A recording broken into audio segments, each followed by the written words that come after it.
Para la humanidad, las vacunas siempre fueron un símbolo de salvación o de erradicación de enfermedades. Ludwig Fleck logró dar con una de las vacunas, la vacuna contra el tifus, pero no lo hizo en un laboratorio, lo hizo estando detenido en un campo de concentración. Hoy vamos a conocer su historia. Ludwig Fleck fue un médico polaco, especialista en inmunología y filósofo de la ciencia. En 1935 publicó un libro clave para la filosofía de la ciencia, La génesis y el desarrollo de un hecho científico. Como médico, consiguió desarrollar la vacuna contra el tifus y métodos novedosos para el diagnóstico de otras dolencias. En la Segunda Guerra Mundial fue detenido por ser judío y polaco. Esa situación tan extrema no detuvo de ninguna manera su vocación científica y humana.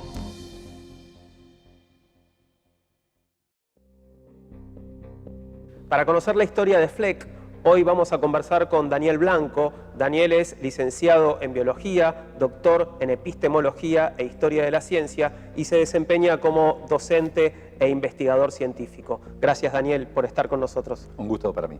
Un placer. Contanos, ¿quién fue Ludwig Fleck? Bueno, Fleck fue un ciudadano polaco que, como vos anticipaste, se destacó en el ámbito de la medicina, pero también en otro ámbito que está relacionado, aunque es claramente distinguible de la medicina, como fue la filosofía de la ciencia. En el primer ámbito, en el ámbito de la medicina, él fue parte del equipo de Rudolf Weigel, quienes habían descubierto unos par de años antes de que se desatara la guerra, una solución para el tifus, y que fue la base de, digamos, que después lo convertiría en un héroe, en circunstancias que vos un poco comentabas recién, bueno, salvando la vida de multitud de personas a riesgo de la propia.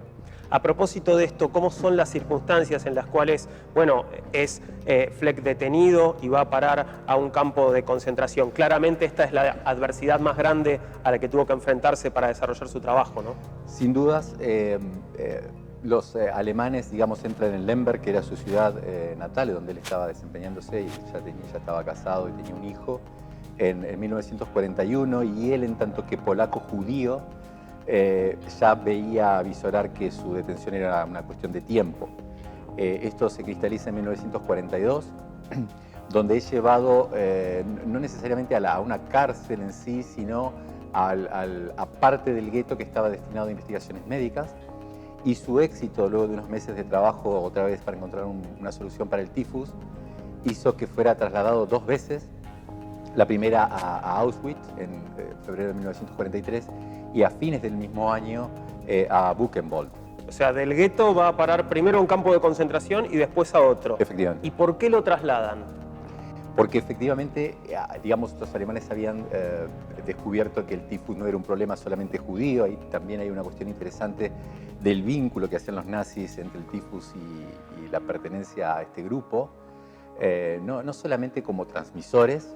Hay que recordar que el tifus es una enfermedad bacterial cuyo vector natural es el piojo, y llegaba a los humanos, digamos, obviamente, como está relacionado con la falta de higiene, se veía claramente en los campos de concentración, y esto hacía que para los nazis hubiera incluso una sinonimia entre judío y tifus, pero los mismos alemanes empezaron a sufrir, digamos, estas consecuencias de esta enfermedad en el campo, en el frente, especialmente en el frente contra los rusos.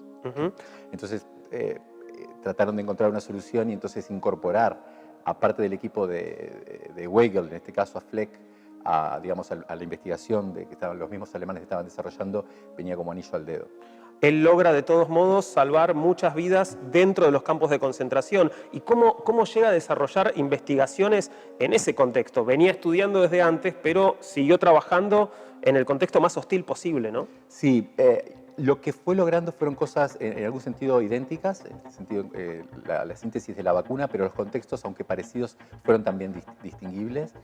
En el gueto, luego de 8 meses de trabajo, logra, digamos, inocular al menos de 500 internos, todo esto subrepticiamente, digamos, a pesar de sus captores, lo cual el tifus muchas veces es una enfermedad mortal y probablemente con este acto salvó decenas de vidas.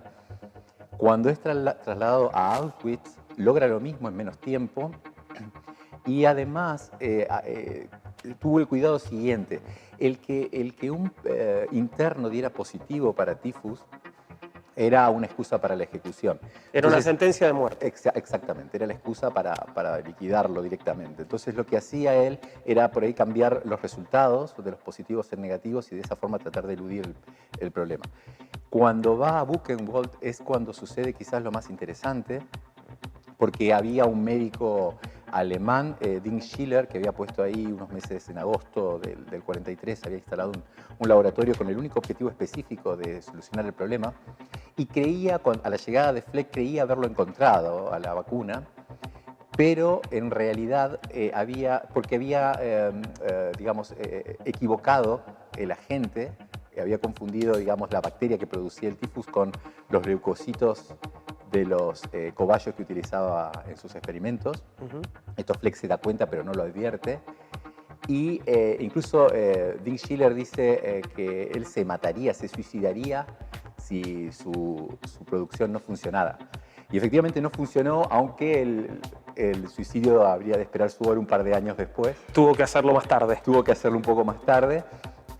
Y Fleck aprovechó esto, tuvo una determinación, realmente las motivaciones son discutibles, pero más allá de eso, lo que él decide hacer junto a su equipo es utilizar la vacuna que sí funcionaba con los internos y enviar envases con digamos, contenidos que eran inocuos al frente alemán. Placebos.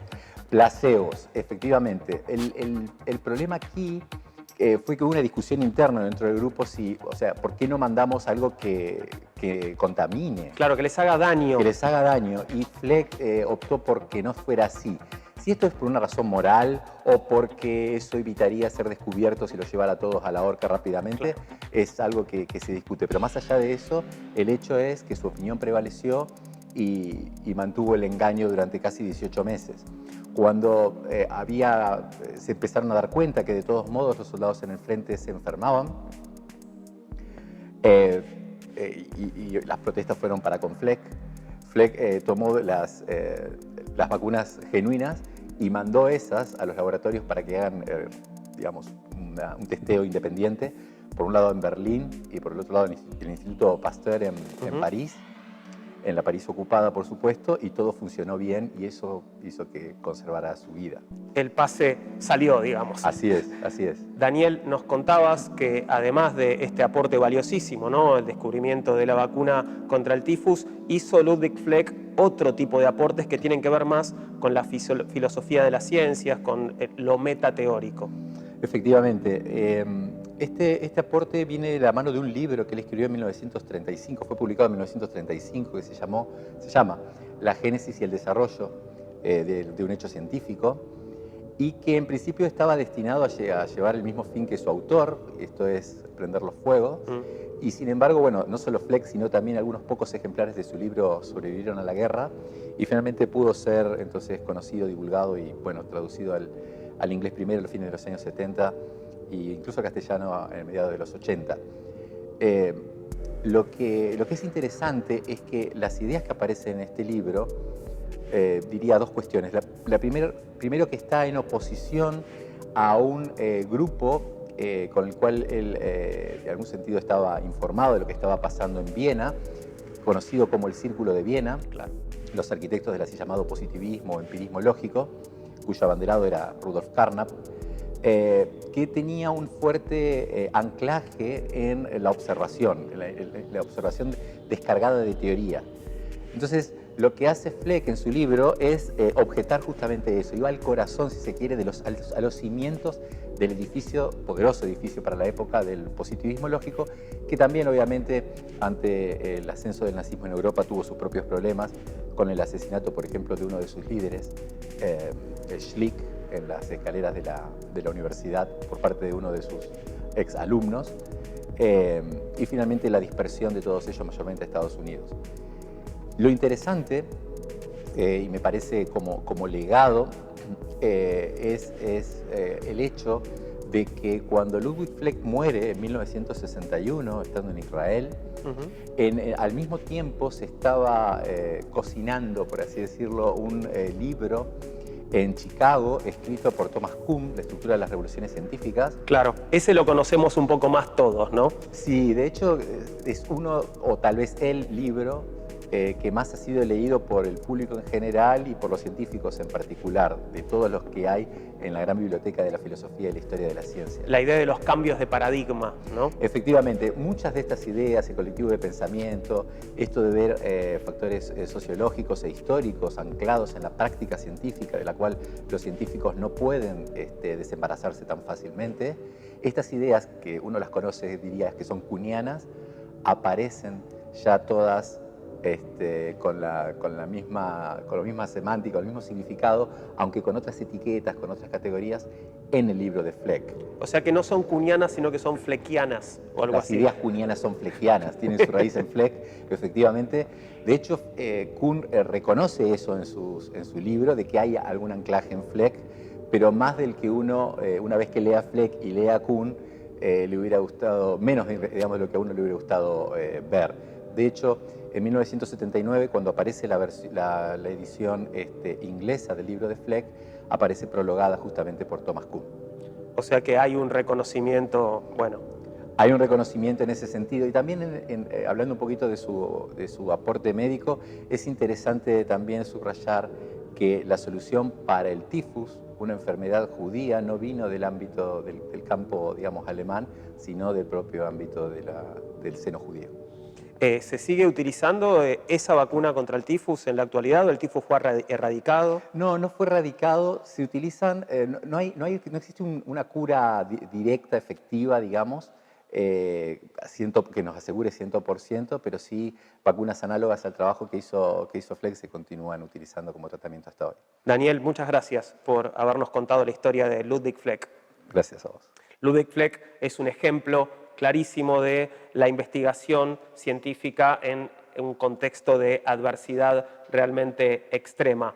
El conocimiento al servicio de la humanidad siempre.